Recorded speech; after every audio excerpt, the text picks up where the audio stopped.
baada ya Marekani kushambulia malengo mbalimbali huko nchini Irani kwa kulenga meli ya mafuta ya Irani pamoja na mnara wa mawasiliano uliopo Keshmi siku ya hapo jana, waziri wa mambo ya nje wa Irani Abbas Araghchi akaja na taarifa ya onyo kuhusu hatua ambazo Marekani inazichukua mara kwa mara dhidi ya Irani. Yeye kwa kifupi sana amesema kwamba hatua yoyote ya uhasama dhidi ya Irani itajibiwa mara moja na kwa nguvu kubwa.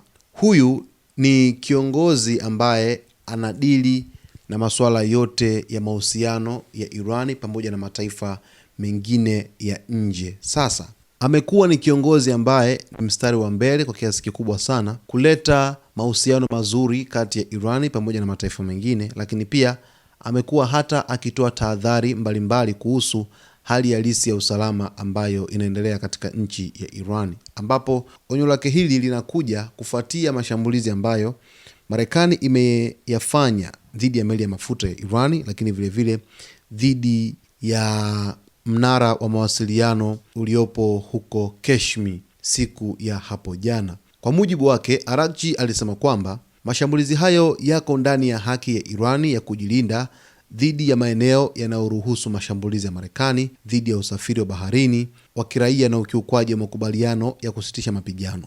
Amesema kwamba Irani ina haki ya kujilinda. Ni kweli hata tumeona mashambulizi ambayo yamefanyika moja kwa moja siku ya hapo jana katika nchi ya Kuwait mapema kabisa asubuhi, baada ya kushuhudia droni ya Shahed ya Jamhuri ya Kiislamu ya Irani kupiga katika uwanja wa kimataifa wa ndege wa nchi ya Kuwait katika jengo la Terminal 1, ambapo wahudumu pamoja na abiria walijeruhiwa na idadi ikionyesha kwamba zaidi ya watu 60 walikuwa wamepata dhoruba maeneo mbalimbali ya mwili kufuatia shambulizi hilo.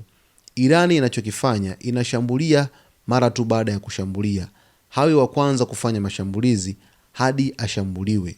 Marekani ikishambulia Irani inashambulia malengo ya Marekani katika ukanda wa Mashariki ya Kati, ambapo amekwisha piga Bahrain, amekwisha piga Kuwait, lakini pia amepiga na UAE katika kipindi hiki cha muda mfupi ambacho matukio haya yametokea.